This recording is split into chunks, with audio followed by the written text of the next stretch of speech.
Alright, so what can we talk about today?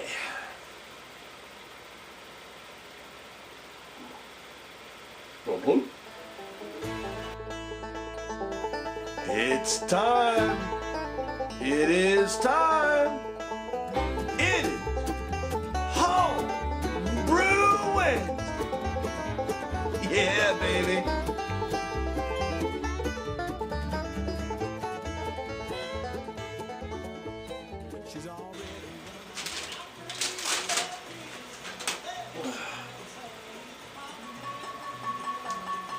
It's time. It is time. It is Homebrew Wednesday with a malt liquor.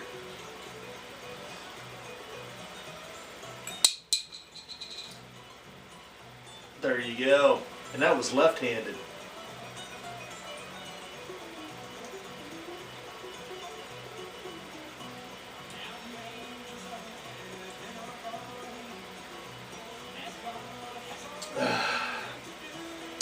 It's been an interesting day. What do we got going on here on Homebrew Wednesday? Well,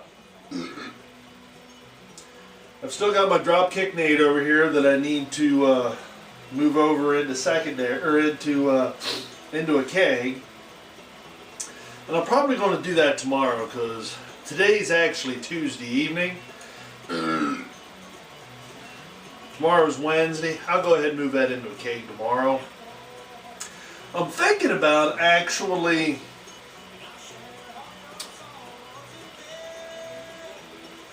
conditioning in the keg. What do you think of that?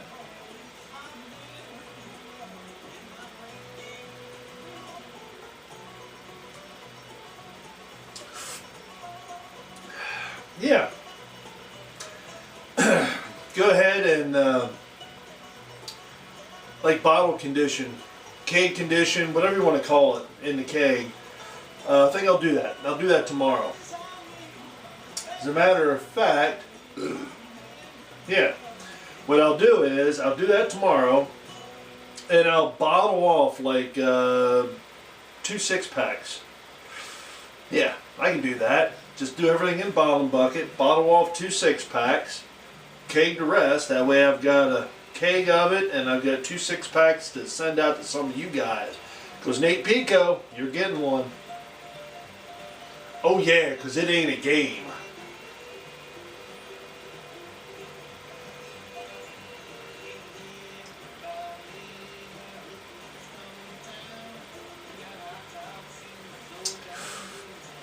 Oh, Falstaff.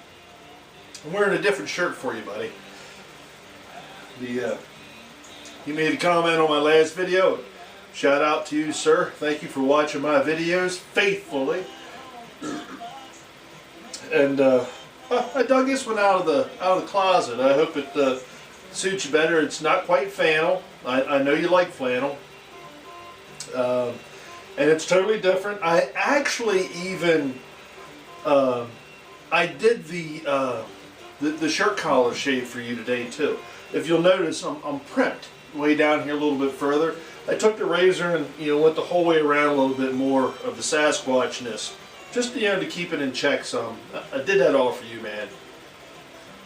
Shout out to you.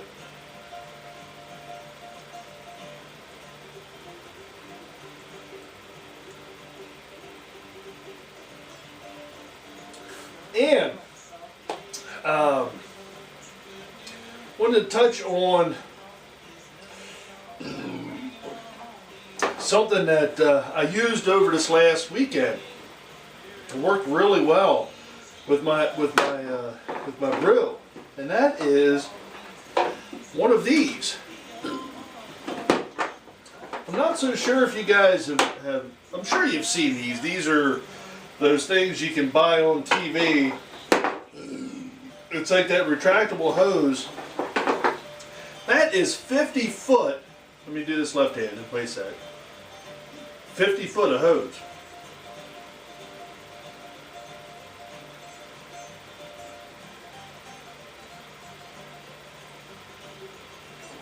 That I'm able to hold one-handed. I tell you what, this thing worked out really well. I was highly impressed with it. When you buy them, I think if you go to any of those stores,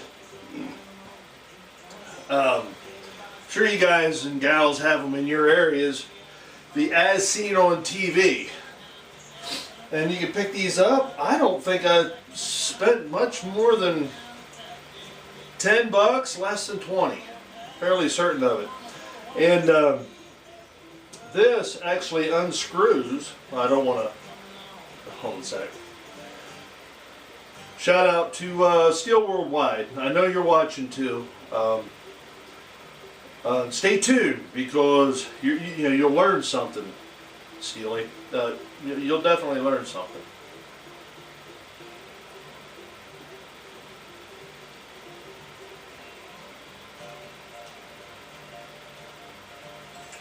Because it ain't a game.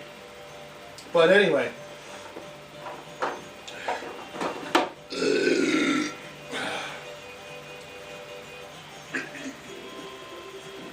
Foam burp. More of a foam burp.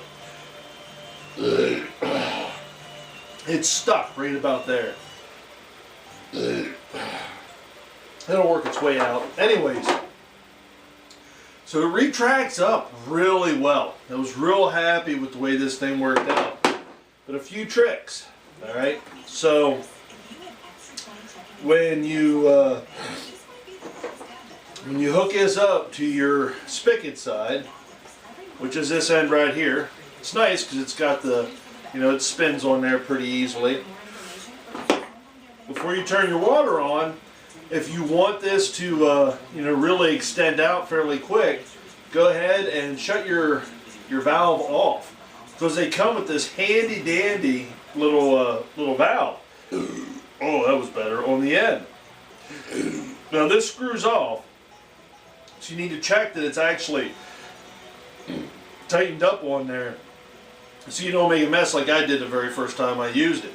But as you turn the pressure on, this rascal will start to grow pretty good, because as you can see, it's kind of reminds you of one of those ropes. It's kind of like a bungee cord, and it extends out really well. Again, I can't stress enough, that is 50 feet, and I'm holding it with my fingers and with one hand. Go out in your garage and grab your 50-foot hose that you have out in your garage and see if you can do that, and see if you can get the whole thing in your hand like that. My chances are you're not going to be able to. This is really cool, especially for this time of year.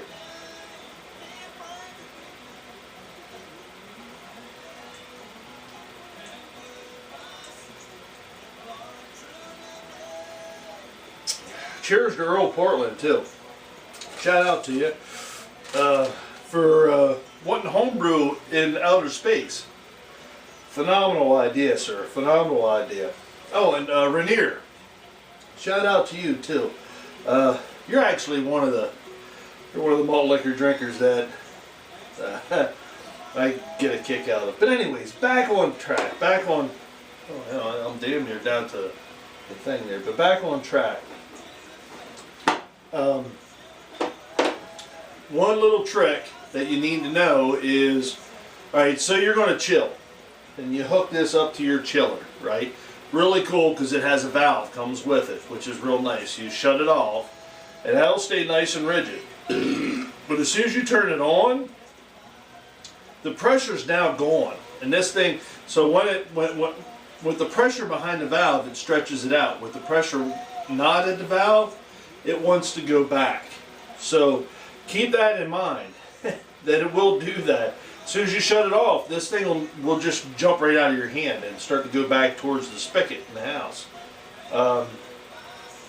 But if you know that going in, it works out pretty good.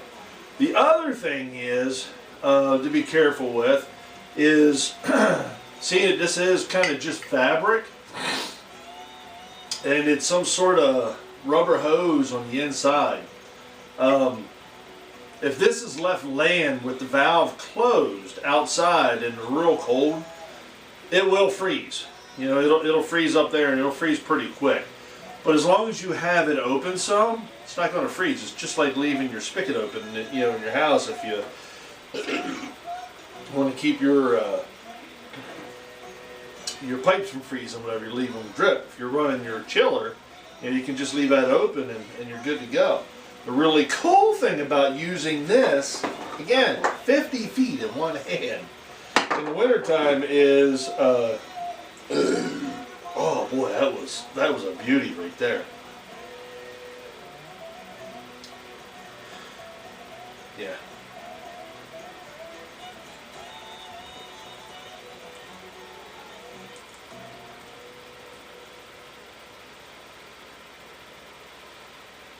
Is when you're done, you got your beer down, you got your homebrew down to the right temperature and everything that you need,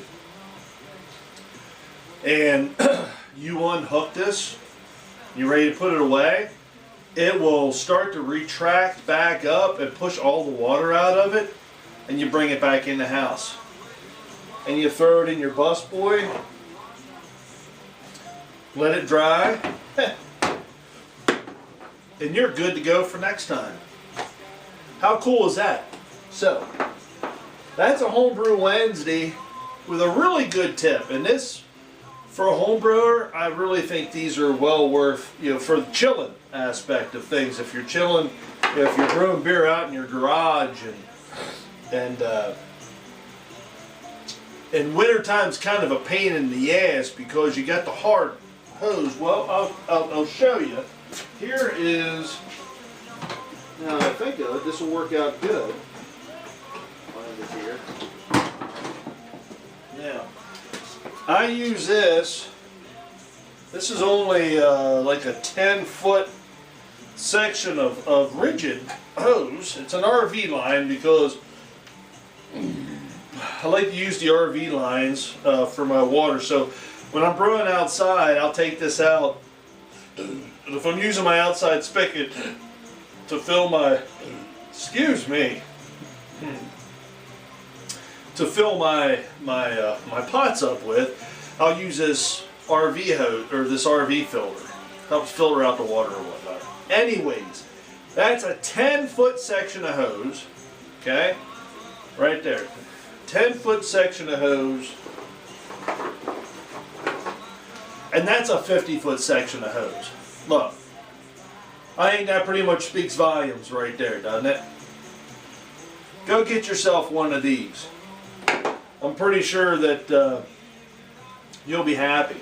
And again, it's as seen on TV stores. Go there and check them out. So, yeah, that got that. I got stuff over here that I still need to transfer over into secondary. I got the Dropkick Nate to bottle keg condition, sugar condition, you know what I'm talking about. And I've got the pumpkin ale over there.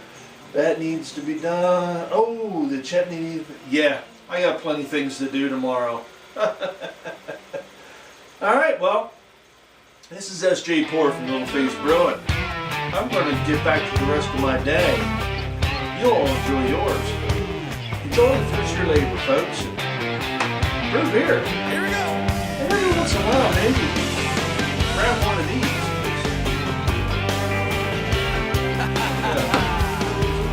Oh man, you got to watch where you're stepping around here. Cheers.